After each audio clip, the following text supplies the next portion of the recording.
Les enfants suivaient Milouchka dans une étroite galerie, si étroite que leurs coudes touchaient les parois lorsqu'ils avançaient.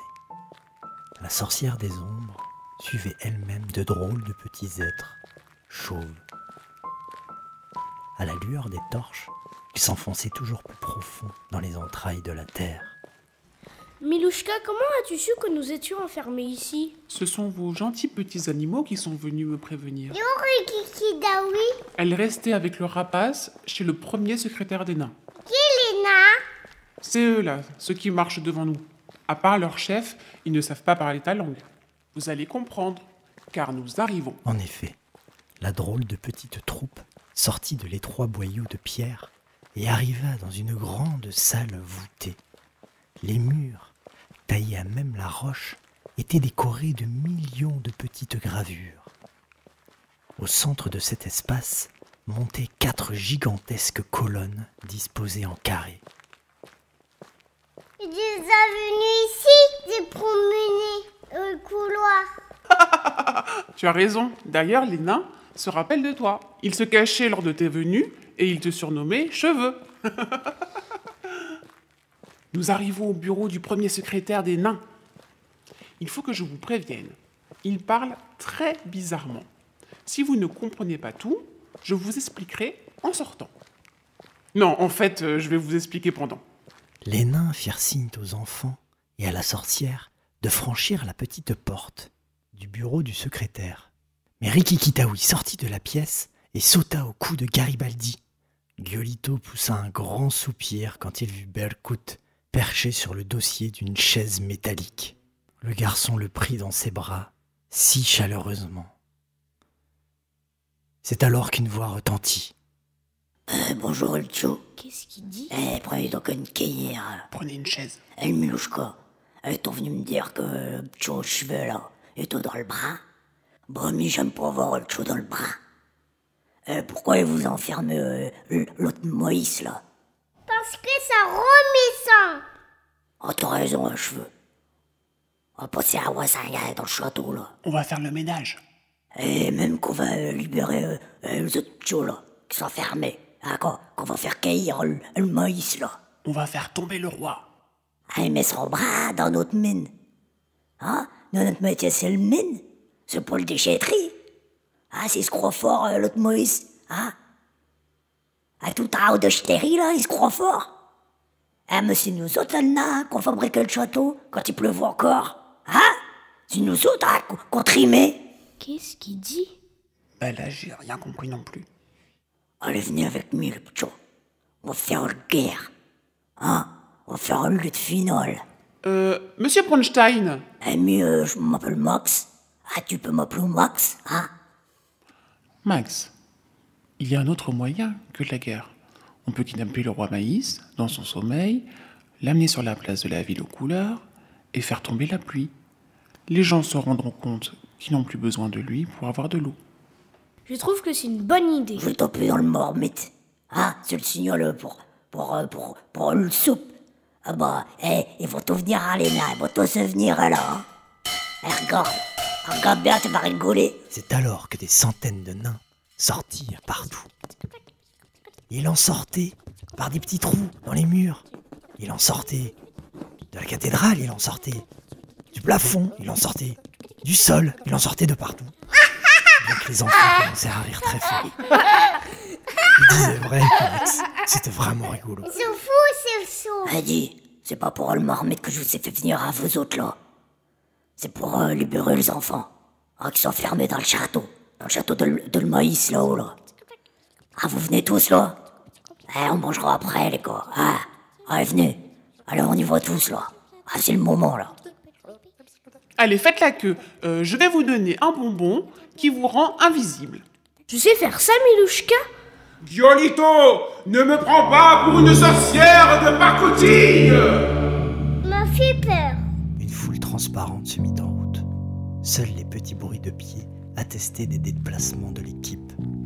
Et guidés par Garibaldi, les nains se dirigeaient d'un pas décidé vers les chambres sombres des enfants.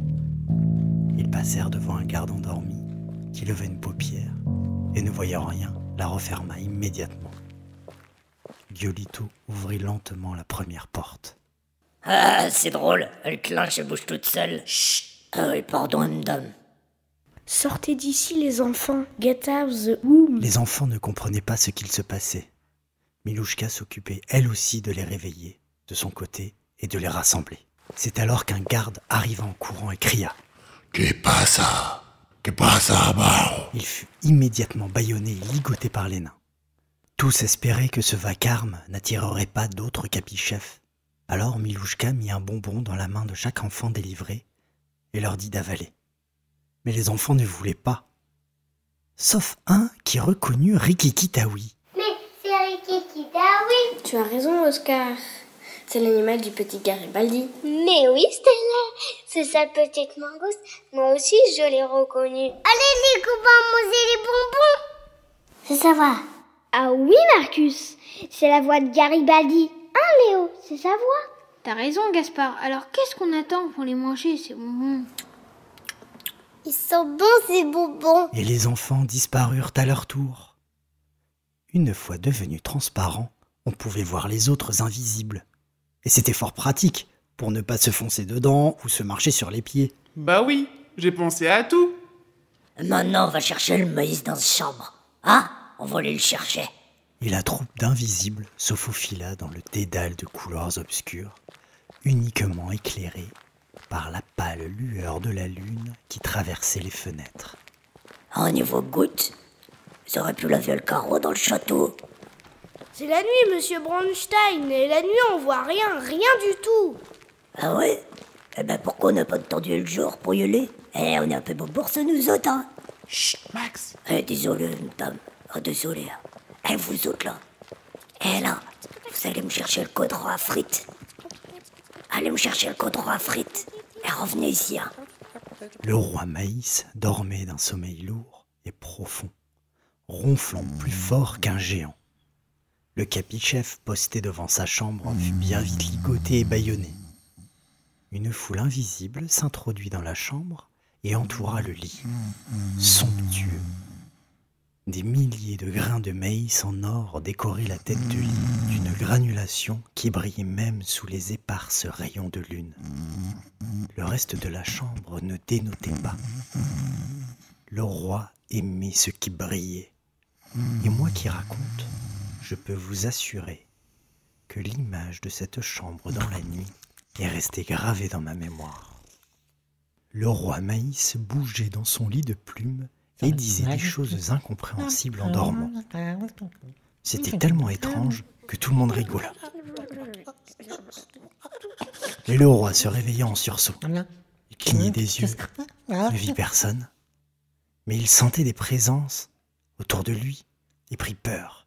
Capichef! Capichef! Personne ne répondait. Ouh, Capichef! Venez, Capichef! Mais Capichef! C'est à ce moment que l'effet des bonbons s'estompa et que la grosse centaine de nains, Garibaldi, Milouchka, Giolito et les enfants réapparurent devant le roi Maïs. Mais qu'est-ce que c'est que cette sorcellerie? Eh oui, c'est de la sorcellerie. Je suis la sorcière des ombres et ton règne est fini. Vous ne sortirez pas d'ici vivant. Il actionna une sonnette accrochée à son lit et des cloches sonnèrent partout dans le château. Des capichefs accouraient de partout, armés jusqu'aux dents. Mais Milouchka s'adressa au roi Maïs. Descends de ton lit de plumes et va voir par la fenêtre le soleil qui se lève. Soit, sorcière, ton heure est arrivée de toute façon. Dans l'aube rougissante, le roi Maïs vit deux géants arriver par le désert. Ils étaient tout clignotants, très en colère. Alors il se retourna vers les nains et les enfants et tomba à genoux, les mains jointes. Pardonnez-moi, ne me faites aucun mal.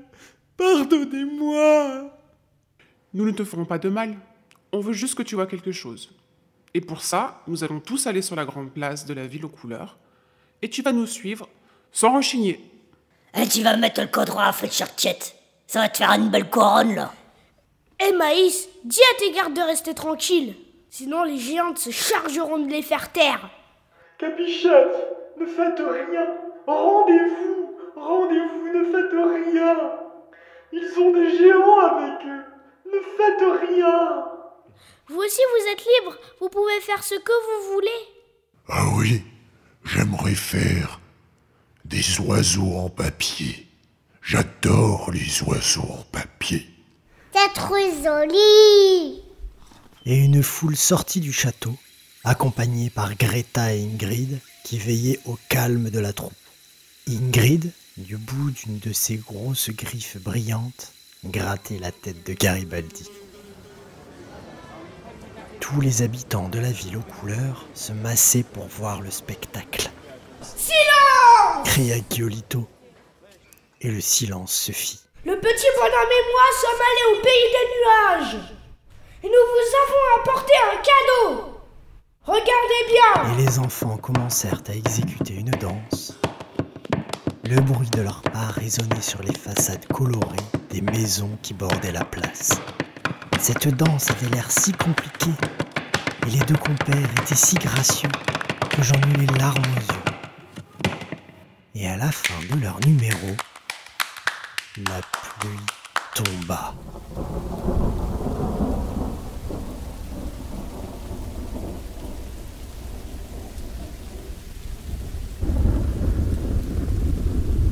Aujourd'hui, bien des lunes se sont passées et j'ai grandi, moi aussi.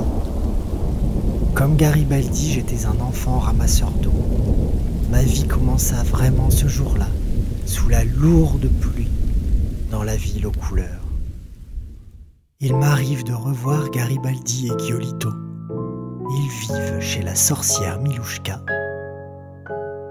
s'occupent toujours très bien de leurs petits animaux et vont en vacances à la mer avec les géants.